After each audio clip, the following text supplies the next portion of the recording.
Racine 4, point de mire 3.3, complétion de carré. Donc, vous pourrez aller voir la petite méthode à la page 106. Cette méthode, on va l'appliquer tout de suite ici. Alors, la première chose à faire, c'est d'aller faire une mise en évidence simple ici pour éviter d'avoir un coefficient différent de 1 pour mon premier terme. Donc, encore une fois, je vais prendre la même méthode que je prends d'habitude, c'est-à-dire je vais mettre mon moins 5 en évidence et diviser par moins 5 partout ici pour éviter de me tromper dans mes signes. Donc, moins 5 fois x2 plus 22,5 divisé par 5, 4,5, c'est bien ça. 22,5 divisé par 5, 4,5. Donc, plus 4,5x moins 5 fois 2, 140, ok, clair, 140, c'est par 5.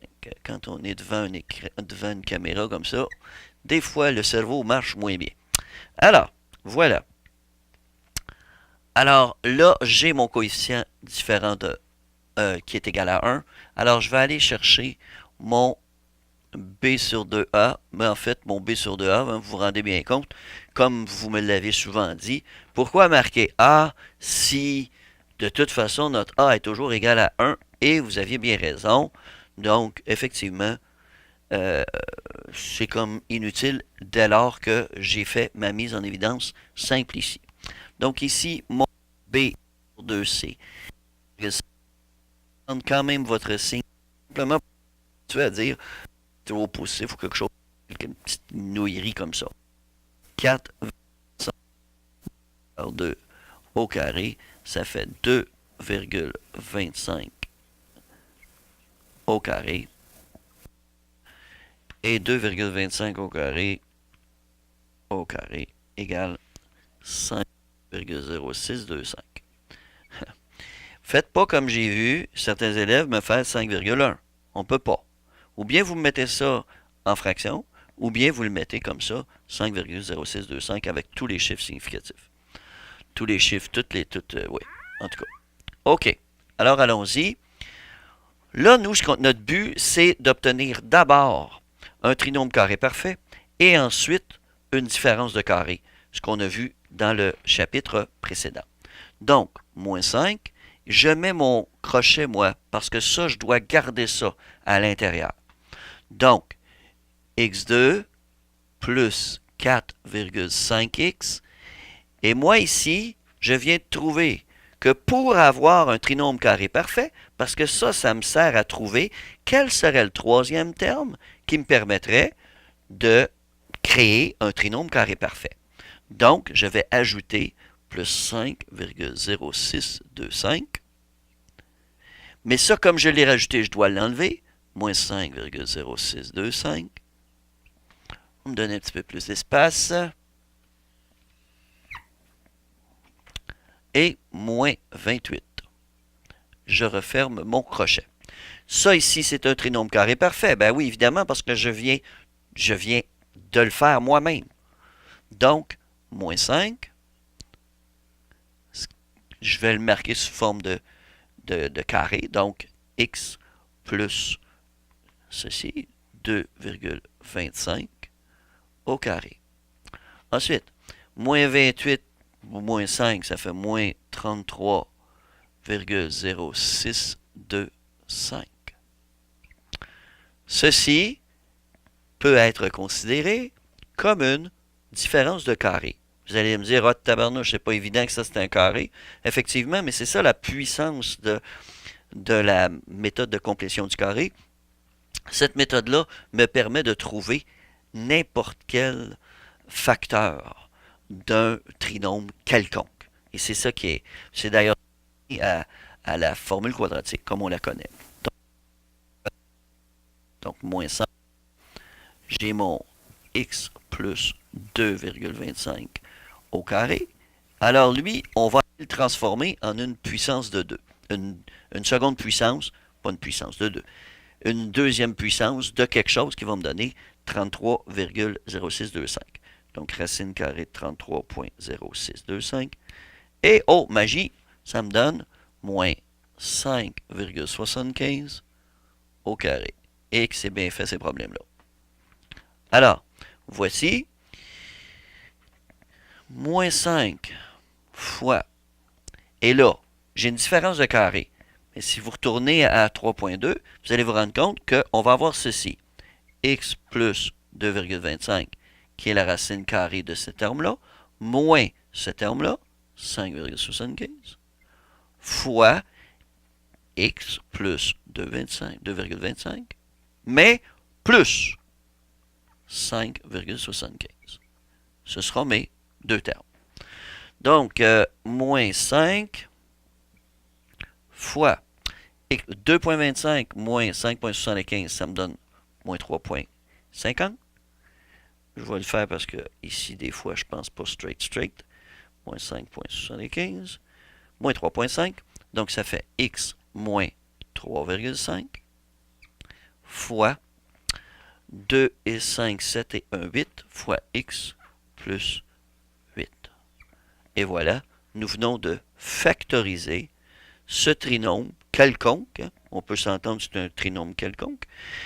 Il va arriver que le moins 5 qu'il y a ici, on va le distribuer. Bon, la question qu'on me pose tout le temps. Eh oui, mais Christian, est-ce que tu vas le distribuer aux deux parenthèses? Ah, des fois, vous me... Ah. Regardez bien ça, là.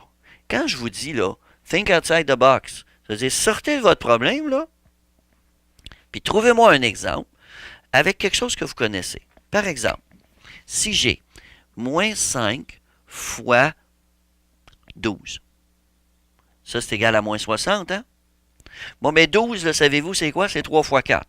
Donc, moins 5 fois 3 fois 4, est-ce que c'est égal à moins 5 fois 3 fois moins 5 fois 4? Ben non, vous ne me poseriez jamais cette question-là avec ça.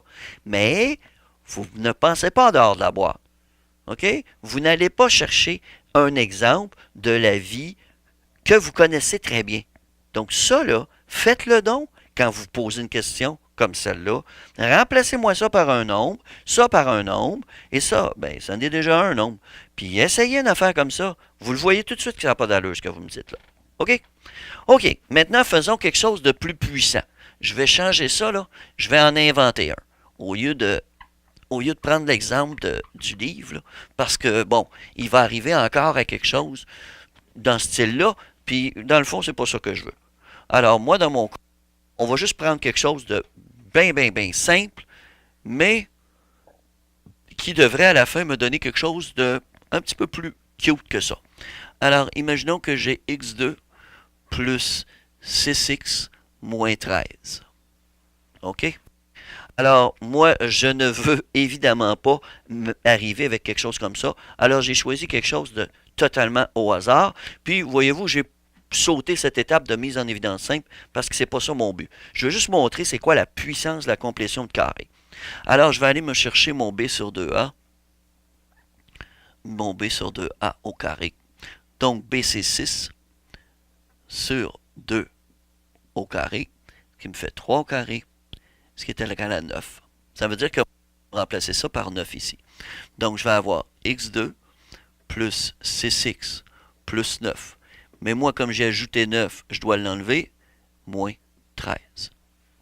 Je vous ai dit qu'on veut un trinôme carré parfait et une différence de... Elle ne sera pas évidente, celle-là, parce qu'elle n'arrivera pas. x2 plus 6x. Bon, je vais en profiter tout de suite au que de marquer une autre étape juste pour mon moins 22, là. Je vais tout de suite le marquer. Ça, c'est x plus 3 au carré. Moins 22. OK, moi, je veux que ceci, ce soit un carré parfait. Ben, 22, c'est le carré parfait de quoi? De racine de 22.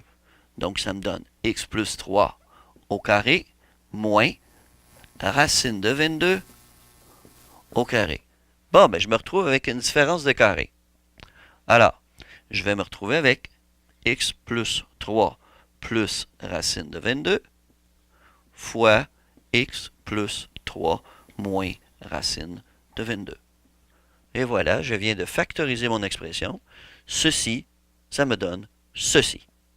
et c'était ce que je voulais. Donc, la complétion de carré, c'est pas juste pour des beaux petits... En fait, c'est pas du tout pour des petits exemples comme ça.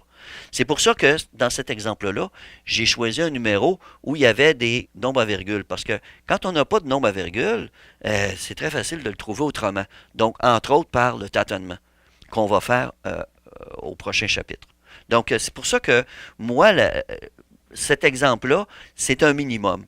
Quand j'ai x plus 2 fois x plus 3, excusez-moi, je n'emploierai pas la complétion de carré pour trouver ça. Moi, je sais déjà que c'est x2 plus 5x plus 6, puis voilà. Ben, x2 plus 5x plus 6, je vais le regarder, puis je vais dire, tâtonnement, x plus 2 fois x plus 3.